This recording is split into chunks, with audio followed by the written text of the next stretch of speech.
Down the ages past, Allah sent His messengers to deliver humankind from darkness to light.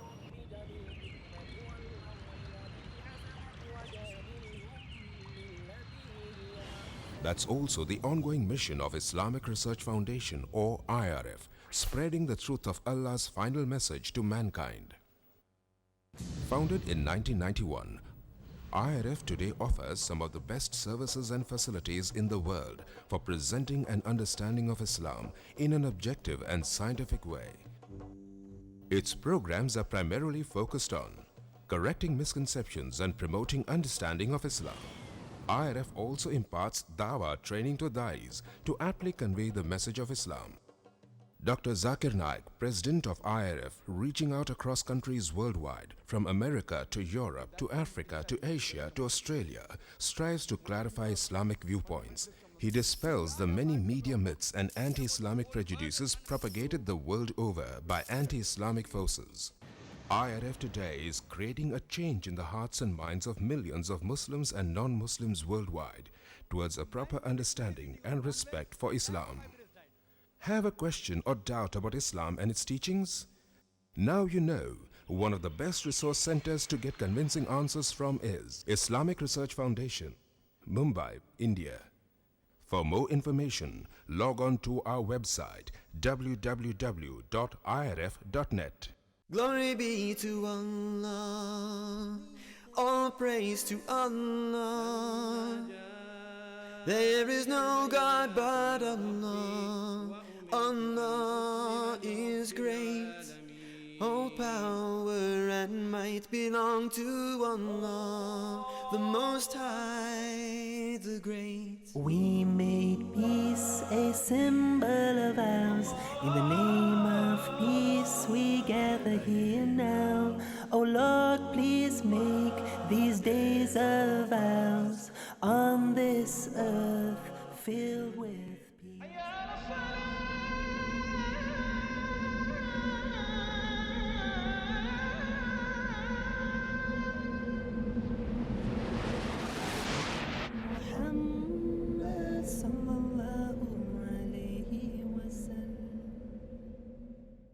Bismillahir-Rahmanir-Rahim. We begin today's program with the Qiraat, the recitation from the Holy Quran by Brother Ashraf Muhammadi. أعوذ بالله من الشيطان الرجيم بسم الله الرحمن الرحيم قد أفلح المؤمنون الذين هم في صلاتهم خاشعون والذين هم عن اللغو معرضون والذين هم للزكاة فاعلون والذين هم لفروجهم حافظون إلا على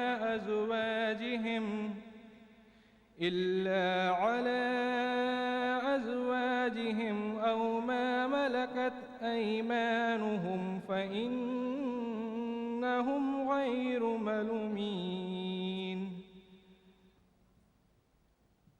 فمن ابتغى وراء ذلك فأولئك هم العادون والذين هم لأمانتهم وعهدهم راعون والذين هم على صلاتهم يحافظون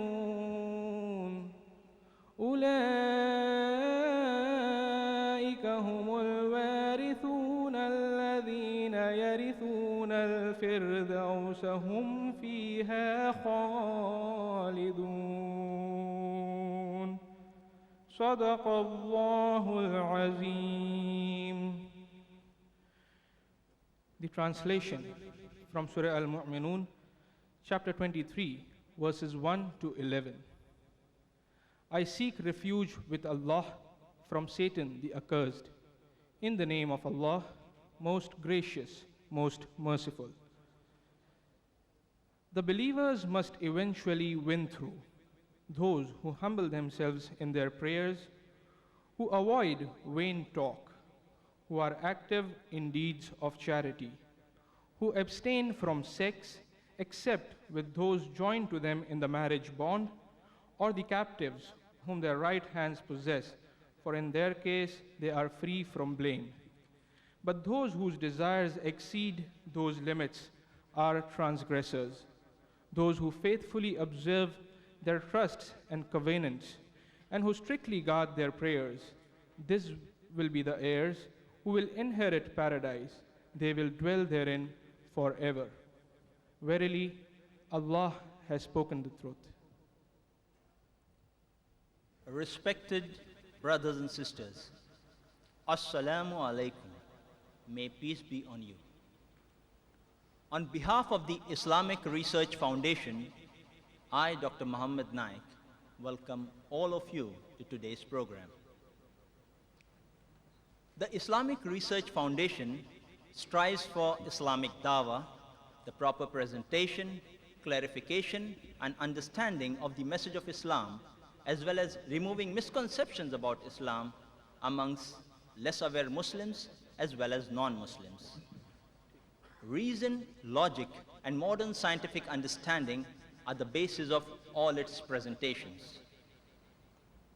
The regular programs of the Islamic Research Foundation include organizing public lectures, followed by open question and answer sessions, symposia, open forum interactions, and such programs. May Allah subhanahu wa ta'ala accept our striving in His way and grant us more opportunities and will to serve His deen dedicatedly. Ameen.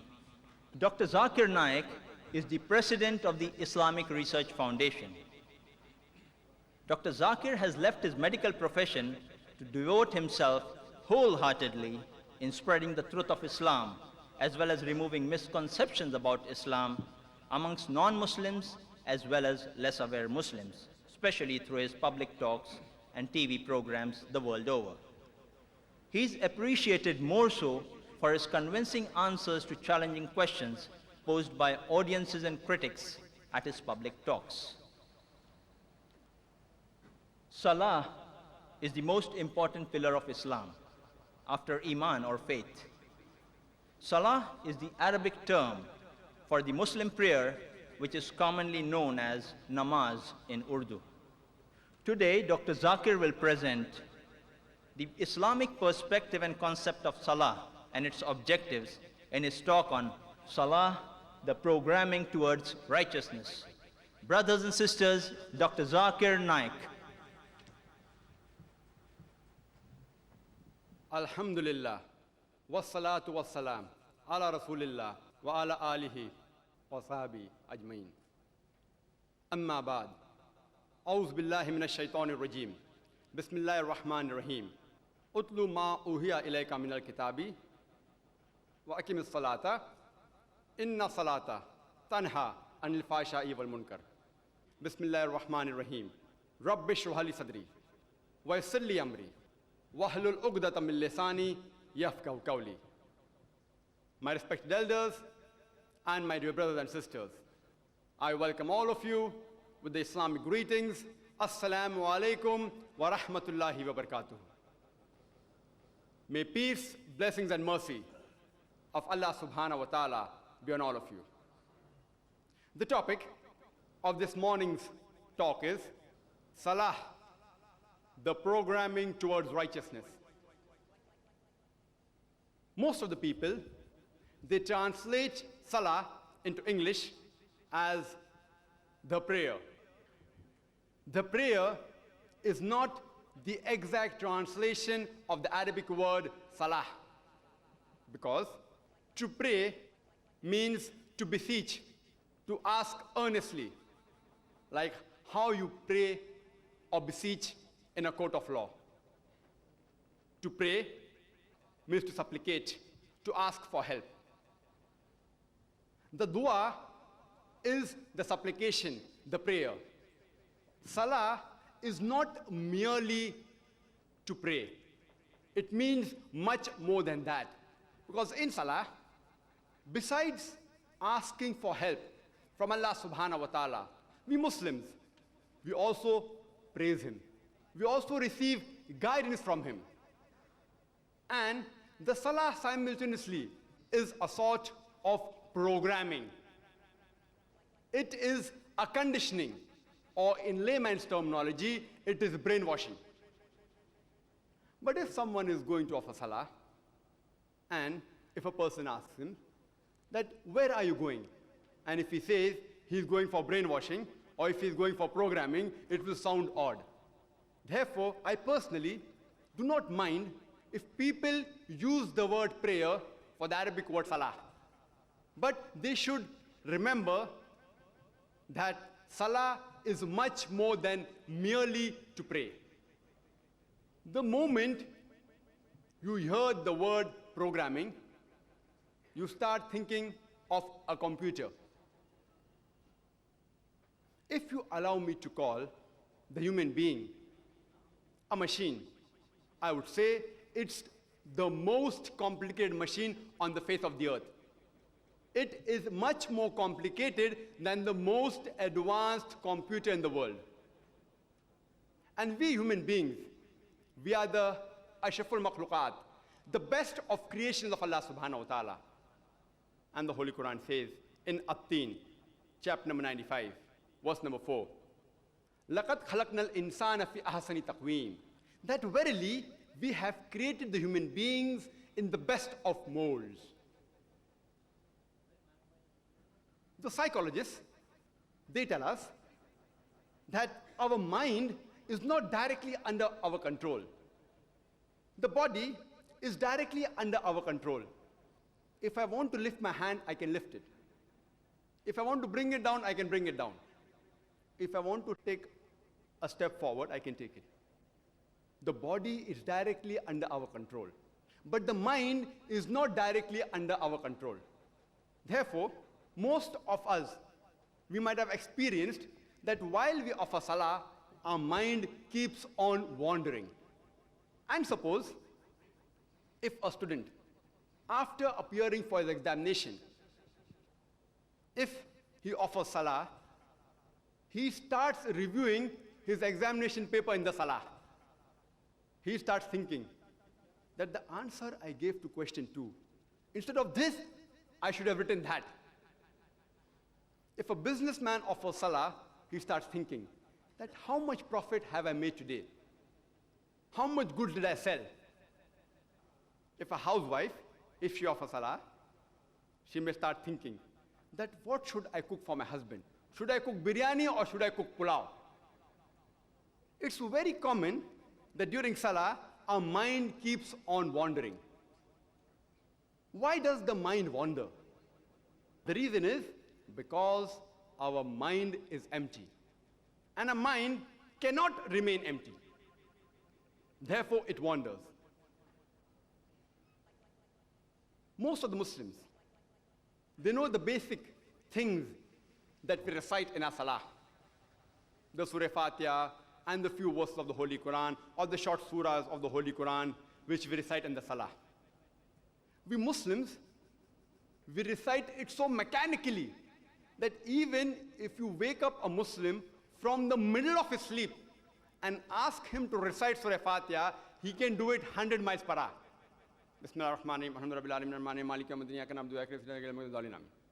It's mechanical.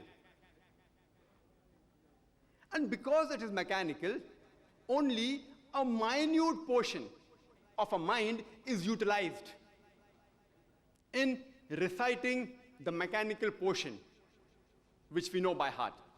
That is Surah Fatiha and the other verses of the Holy Quran. Most of us Muslims, since we are non-Arabs, we don't understand Arabic as a language. And because we don't understand what we are reciting in our Salah, there are high possibilities of our mind wandering. Therefore, to prevent our mind from wandering, we should recite the Arabic portion and simultaneously recall the meaning of the things you are reciting in the Salah. If you know English, recall the English translation. If you know Urdu, recall the Urdu translation. If you know Hindi, recall it in Hindi. If you know Marathi, recall it in Marathi. If you know Gujarati, recall it in Gujarati. Recall the meaning of the things you're reciting in the language you understand best. For example, when we recite Surah Fatiha, Bismillah ar-Rahman ar-Rahim, in the name of Allah, most gracious, most merciful. Alhamdulillahi Rabbil Alameen. Praise be to Allah, the Lord of the worlds. Ar-Rahman ar-Rahim, most merciful, most gracious. Maliki Yawmiddin, the master of the day of judgment. Iyyaka na'budu wa iyyaka nasta'een. Thee alone we worship, thee alone we ask for help. Ihdina as-sirat al-mustaqim, show us the straight path. Ihdina as-sirat al-mustaqim, sirat al-lazina an'amta alayhim, ghayr al-maghdubi alayhim walad-dallin. The path of those who have earned thine favor, and of those whose path is not wrath, nor who go astray. When we recite the Surah Fatiha or the other verses in Arabic, simultaneously recall the meaning and your mind will not wander. Because, again, your mind is occupied in recalling the meaning of the Arabic portion that you're reciting in your Salah. But after a few weeks or few months, even this becomes mechanical. Your mind is very powerful. You recite the Arabic portion and recall the meaning because the mind is very powerful, and again there are chances your mind will divert. But there are less chances because a little portion of your mind is occupied in reciting the Arabic portion, and another portion of your mind is occupied in recalling the meaning. There are less chances it will divert, but yet it may wander. To prevent your mind from wandering, besides reciting the Arabic portion and recalling the meaning, you should even concentrate on what you are reciting and recalling. A human being cannot concentrate 100% on two different things. He can concentrate 50% on two different things, or 80%, 20%. But 100% on two different things, he can't concentrate. So the more you concentrate, the less your mind will wander. So to prevent your mind from wandering, you should recite the Arabic portion, recall its meaning, and concentrate on the meaning. Then inshallah, your mind will not wander. I started my talk by quoting a verse from the Holy Quran, from Surah Ankabut, chapter number 29, verse number 45, which says, Utlu ma uhiya ilayka min al-kitabi, wa aqimis salata, inna salata tanha anil fahsha'i wal munkar. Which means, recite of what we have sent by inspiration of the book to thee, and establish regular prayers. For verily, prayers restrain you from shameful and unjust deed. The Holy Quran says that Salah restrains you from shameful and unjust deed. As I mentioned earlier, Salah is a sort of programming. It's a programming towards righteousness. And we Muslims, we are programmed 5 times a day in our Salah. And we ask for guidance from Allah subhanahu wa ta'ala. Ihdina as-sirat al-mustaqim. Show us the straight path. And Allah subhanahu wa ta'ala gives the answers. He programs us towards righteousness. For example, the Imam, after Surah Fatiha, he may recite Surah Maida, chapter number 5, verse number 90, which says, Ya ayyuhal lazina amanu, O you who believe, innamal khamru wal maisiru, most certainly intoxicants and gambling, wal ansabu wal azlamu, dedication of stones, divination of arrows, rijsum min amali shaitan, these are Satan's handiwork. Fashtanibu lalakum tuflihun. Abstain from these handiwork that you may prosper. Here we are being programmed in the Salah that you should abstain from intoxicants, from gambling, from idol worship, from fortune telling, because these are Satan's handiwork. The Imam, he may recite after Surah Fatiha, Surah Ma'idah, chapter number 5, verse number 3, which says, حُرِّمَتْ عَلَيْكُمُ الْمَيْتُةُ وَالدَّمُ وَلَحْمُ الْخِنْزِيرِ وَمَا أُهِلَّ لِغَيْرِ اللَّهِ بِهِ. Forbidden for you for food are dead meat, blood, the flesh of swine, and any food on which any name besides Allah has been invoked. Here we are being programmed in the Salah that the foods that you should never have, the forbidden foods are dead meat, blood, the flesh of swine, and any food on which any name besides Allah has been invoked on it. We are being programmed towards righteousness. The Imam, after Surah Fatiha, he may recite Surah Al-Isra, chapter 17, verse number 23-24, which says that Allah subhanahu wa ta'ala has ordained for you that you worship none but Him, and that you be kind to your parents. And if any one of them, or both of them, reach old age, do not say a word of contempt. Don't even say off to them.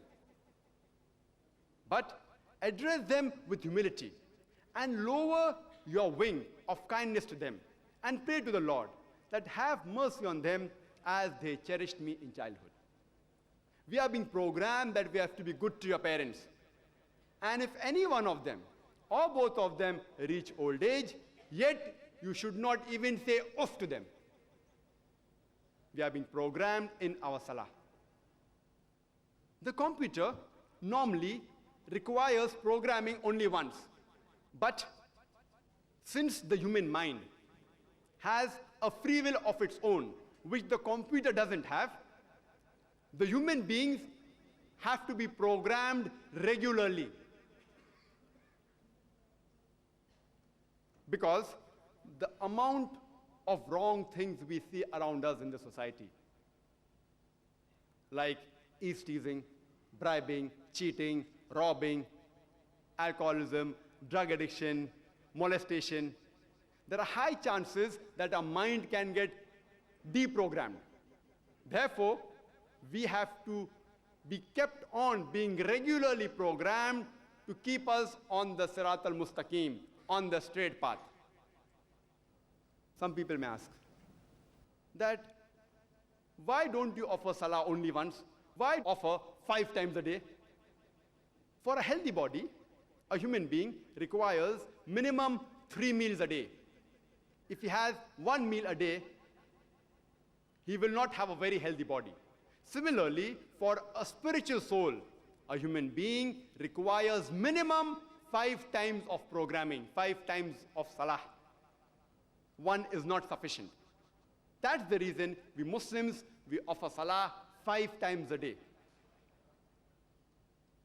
The Jews, they offer prayers 3 times a day, which is also mentioned in the Old Testament, in the book of Daniel, chapter number 6, verse number 10.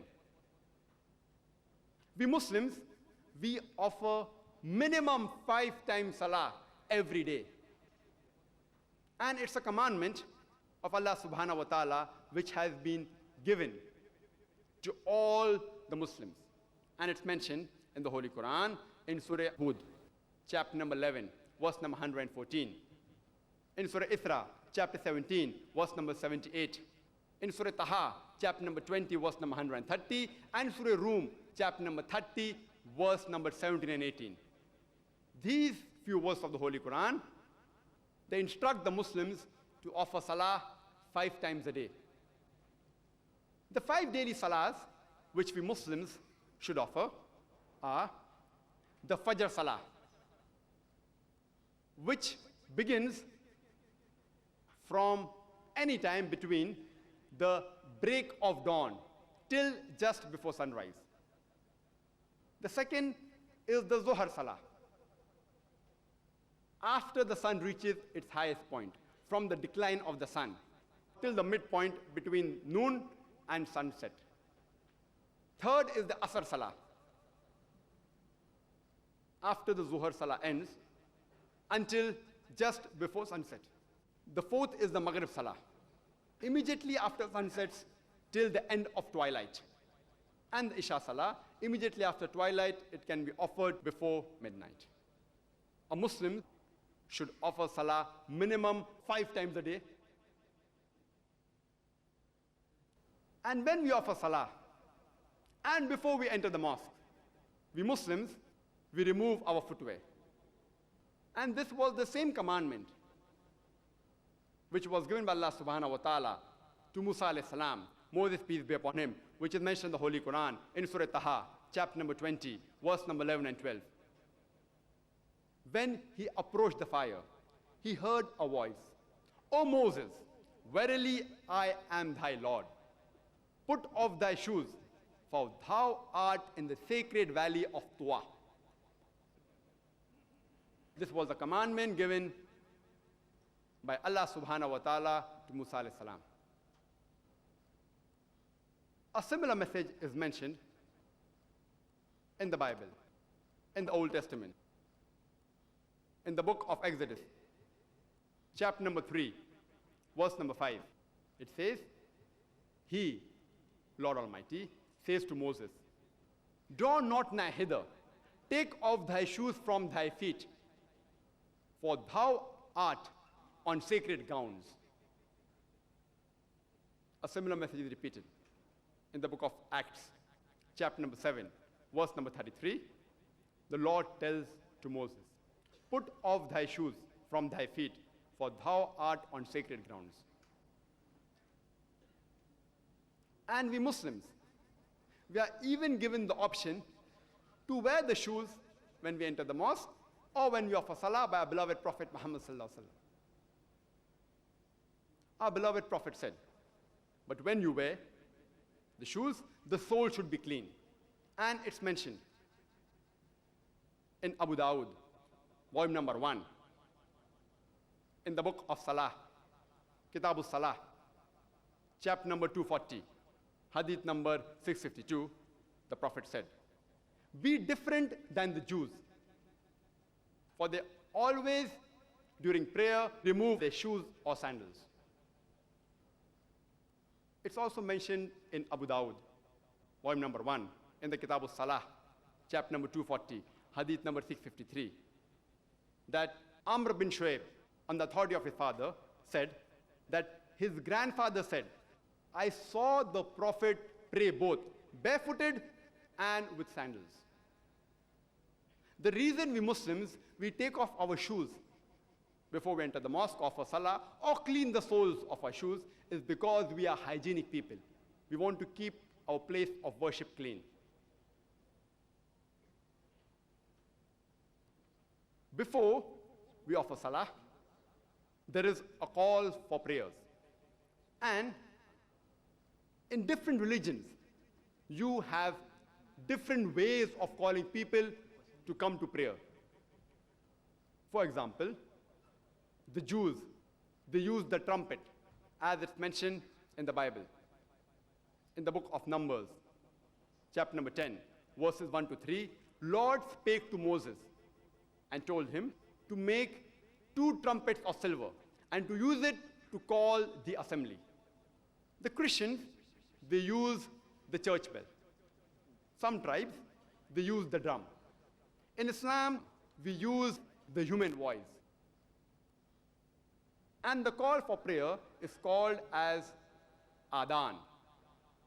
And the person who gives the adhan is called a muaddin. The human voice is much more melodious and soothing as compared to the trumpet, bell, or drum. And there is a much better impact on the human being.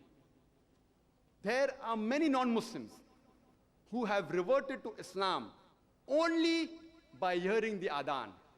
They were so impressed with the melodious adhan, which had a tremendous effect on their heart, mind, and soul, that they accepted Islam. But unfortunately, all the adhans that we have in Bombay, they aren't as melodious as they should be. And they cause more inconvenience to the human beings than tranquility.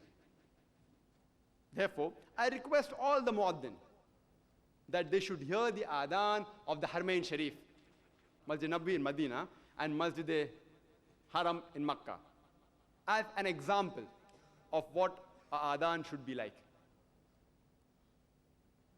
Besides the adhan being melodious and soothing, it also carries a message. But unfortunately, most of the non-Muslims, they do not know what the message of the adhan is. Last December, I had been to Kerala to attend a conference organized by the Muslims, in which they also invited a non-Muslim minister who was giving a talk on the stage. And he was speaking a few good words about the Muslims and about Islam. And he said that we Indians, we are very proud of the Muslims. We are proud of the Mughal rulers, the amount of monumental buildings they made, the beautiful structures they made. No wonder you Muslims, you praise Emperor Akbar 5 times a day. It may sound like a joke, but it's very common that many non-Muslims think, especially of India, that we praise Emperor Akbar in the adhan and in our salah. There are some non-Muslims who are impressed by the Western movies, which very often show the actor dressed up in an Arab garb, who's a villain, who's a terrorist. And before he draws out his sword, he says, Allahu Akbar. So non-Muslims think that Allahu Akbar is a war cry, which the Muslims give before killing the non-Muslims. It is the duty of every Muslim to clarify these misconceptions from the minds of the non-Muslims. And we should give the message of adhan. Tell them the translation of the adhan. That when we give the adhan and when we recite, Allahu Akbar, Allahu Akbar, Allahu Akbar, Allahu Akbar, it doesn't mean that we are praising Emperor Akbar or it's a war cry, but it means Allah subhanahu wa ta'ala is the greatest. Almighty God is the greatest. Allah is the greatest. Allah is the greatest. Ashhadu an la ilaha illallah. I bear witness that there is no one worthy of worship but Allah subhanahu wa ta'ala. I bear witness that there is no deity but Allah. Ashhadu anna Muhammad Rasulullah. Ashhadu anna Muhammad Rasulullah. I bear witness that Muhammad, peace be upon him, is the messenger of Allah subhanahu wa ta'ala. I bear witness that Muhammad, peace be upon him, is the messenger of Allah subhanahu wa ta'ala.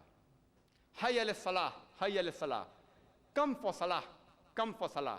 Come to prayer, come to prayer. Hayya ala falah, hayya ala falah. Come to success, come to success. Allahu Akbar, Allahu Akbar. Allah is the greatest, Allah is the greatest. La ilaha illallah. There is no God but Allah. We have to explain the meaning of the adhan to the non-Muslims.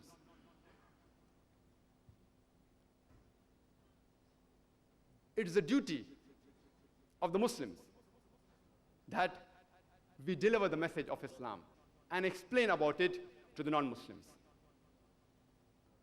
And before we offer salah, we always have to do ablution. That is, we have to wash ourselves. That is, we have to do wudu. This is mentioned in the Holy Quran in Surah Ma'idah, chapter number 5, verse number 6. That, Ya ayyuhal lazina amanu, O you who believe, when you prepare yourself for salah, wash your face and your hands and arms up to the elbow. Rub your head with water. And wash your feet up to the ankle. It's compulsory that every Muslim should do ablution, should do wudu before we offer our salah. And a similar message is given in the Holy Bible, in the book of Exodus. chapter number 40, verse number 31 and 32, that Moses and Aaron and their sons washed their hands and feet thereat. And they entered the temple of the congregation. And when they approached the altar, they washed as was commanded by the Lord to Moses. A similar message is given in Acts, chapter number 21, verse number 26. And Paul took the men away. And the next day, along with them, he purified himself and entered the temple.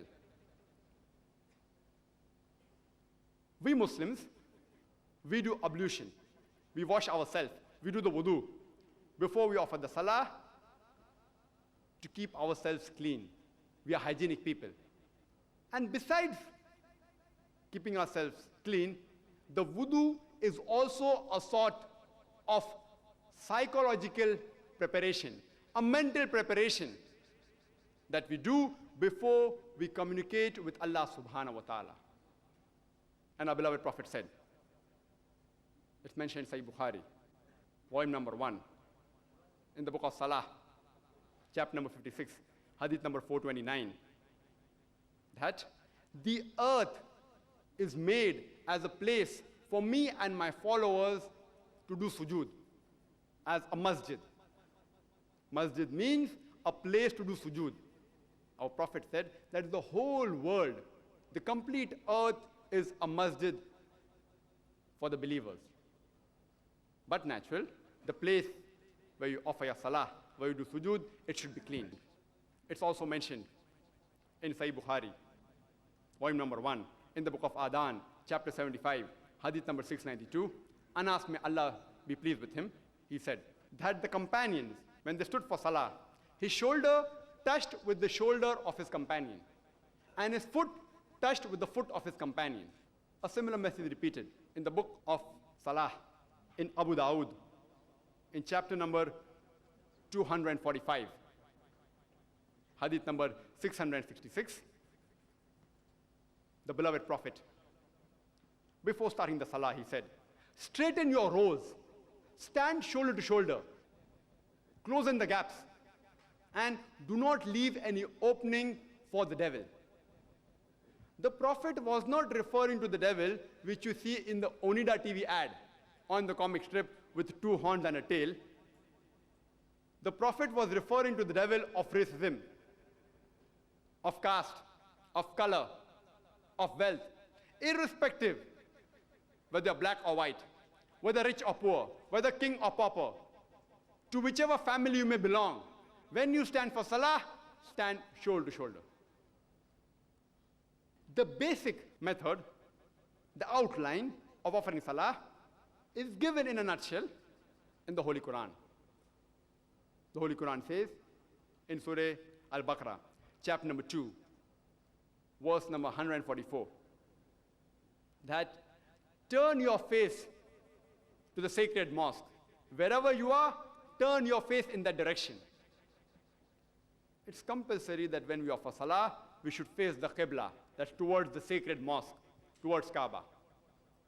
And in India, we Muslims, we have to face towards the west.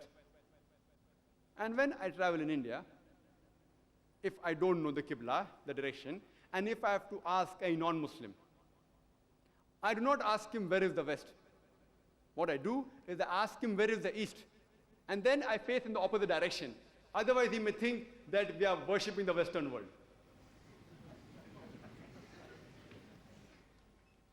The Holy Quran says in Surah Al-Baqarah, chapter 2, verse number 238, that when you stand for remembering Allah, stand in a devout frame of mind. The Holy Quran says, stand in a devout frame of mind when you offer salah. And reciting Surah Fatiha is compulsory in the salah. And it's also mentioned in Surah Al-Hijr, chapter 15, verse number 87, that we have sent to you the oft-repeated 7 verses and the Grand Quran. The oft-repeated 7 verses refers to Surah Fatiha, and it's also called as the minor Quran. And the other portion of the Quran is called as the Grand Quran. It's compulsory that we should recite Surah Fatiha in every salah. the word ruku, that is bowing, is mentioned in the Holy Quran no less than 13 times. And the word sujud, which is the best part of the Salah, is mentioned in the Holy Quran no less than 92 times. And it's mentioned in 32 different surahs of the Holy Quran. And there is a separate chapter, chapter number 32, called as as-sajda, the prostration. And the Holy Quran says in Surah Al-Imran, chapter 3, verse number 43, Ya Maryam muqnuti li rabbiki wasjudi warkai ma'ar raki'in. O Mary, worship thy Lord devotedly. Prostrate thyself and bow down with those who bow down. The Holy Quran says in Surah Hajj, chapter 22, verse 77, Ya ayyuhal lazina amanu. O you who believe, prostrate and bow down and humble yourself and do good deeds that you may prosper. Every prophet of Allah subhanahu wa ta'ala, when he offered his prayer to Allah subhanahu wa ta'ala, he did sujud, he did prostration, all the prophets. And a similar message is also given in the Bible. If you read in the Old Testament, in the book of Genesis, chapter number 17, verse number 3 says, Abraham fell on his face. Book of Numbers, chapter number 20, verse number 6, Moses and Aaron fell on their face. Book of Joshua, chapter number 5, verse number 14, Joshua fell on his face to the earth and did worship. It's mentioned in the Holy Bible, in the Gospel of Matthew, chapter number 26, verse number 39, that when Jesus, peace be upon him, goes to the Garden of Gethsemane, he takes a few steps forward, falls on his face, and does prayer. All the prophets of Almighty God did the sujud for offering Salah. And even an acrobat cannot do better than what we Muslims do when the Bible says, fall on your face and pray to God, the way we Muslims do. The reason we do sujud is, as I mentioned earlier, the mind is not directly under our control. The body is directly under our control. And in order to humble the mind, you also have to humble the body. And there is no better way of humbling the body than to put the highest part of the body, the forehead, which also has the frontal lobe of the brain, which is the most important organ, to the lowest part on the ground, and then say, Glory be to Allah, the Most High. Glory be to Allah, the Most High. Regarding the minute details of how to offer salah, where to keep the hand, how to stand, how to sit, etc., how many rakats to offer, the Holy Quran says, Atiullah wa atiur Rasul. Obey Allah and obey the Messenger. You have to look at the Prophet. The Quran says, Atiullah wa atiur Rasul. In several places. In Surah Al-Imran, chapter number 3, verse number 32. In Surah Al-Imran, chapter number 3, verse number 132. In Surah Nisa, chapter 4, verse 59.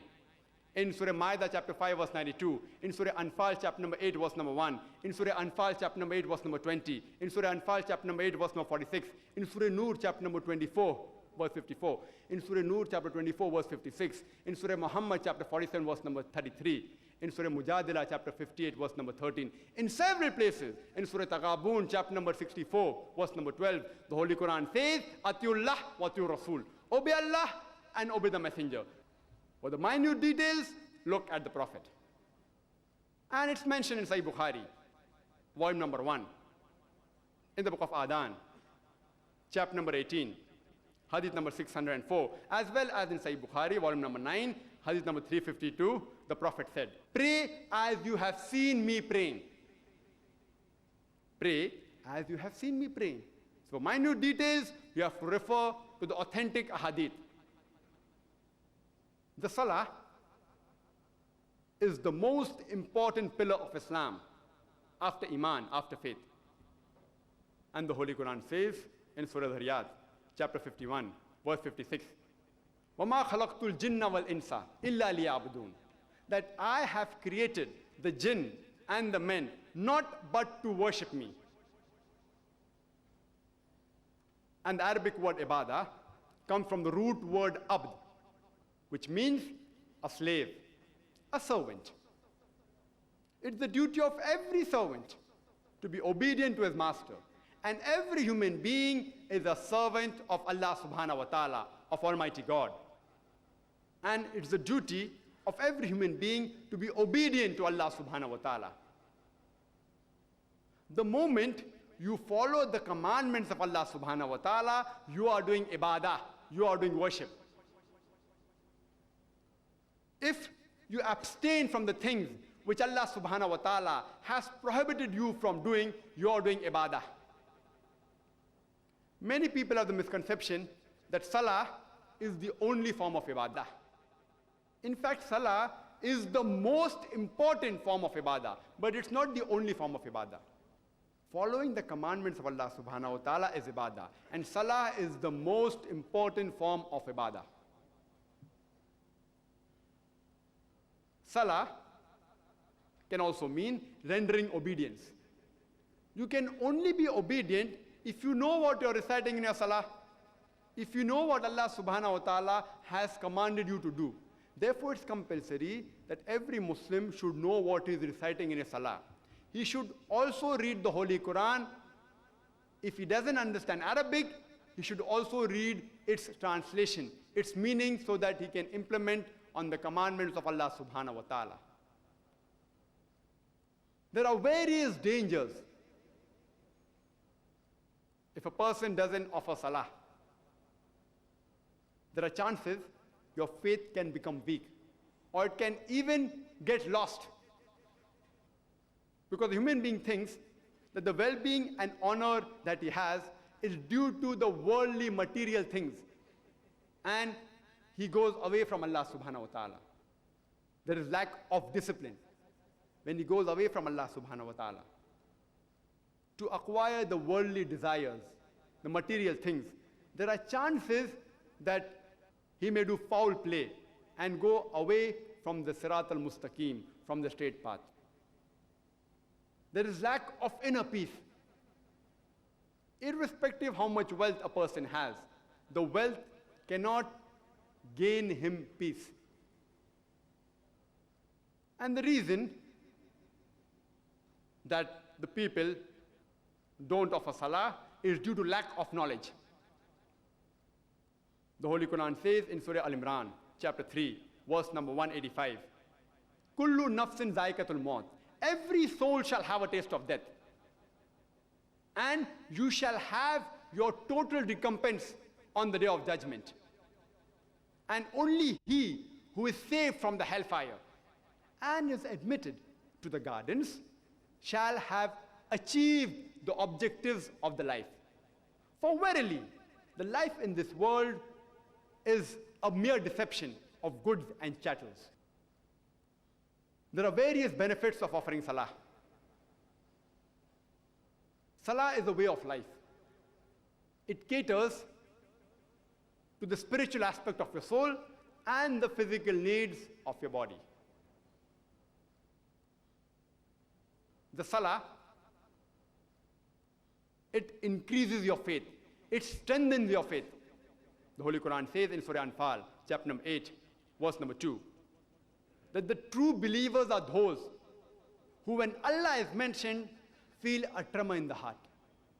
And when His signs are rehearsed, it strengthens their faith and they put their complete trust in Allah subhanahu wa ta'ala. The Holy Quran says in Surah Fatiha, chapter 1, verses 5 to 7, Iyaka na'budu wa iyaka nasta'in. Thee alone we worship, thee alone we ask for help. Ihdina sirat al-mustaqim. Sirat al-lazina namta alayhim, ghayr al-maghdubi alayhim, walad-dallin. Show us the straight path, the path of those who have earned high favor, and of those whose path is not wrought, nor who go astray. It increases the discipline of your life. A true Muslim, he starts his day by offering the Fajr Salah.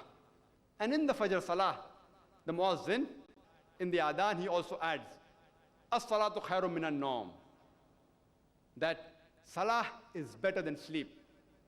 Offering prayer is better than sleeping. And a true Muslim, at intervals, he offers Salah. And he ends his day with the Isha Salah before he goes to sleep. The Salah, it also improves the social conditions. The congregational Salah, it increases the brotherhood, the fraternity, the unity, and is an example of equality.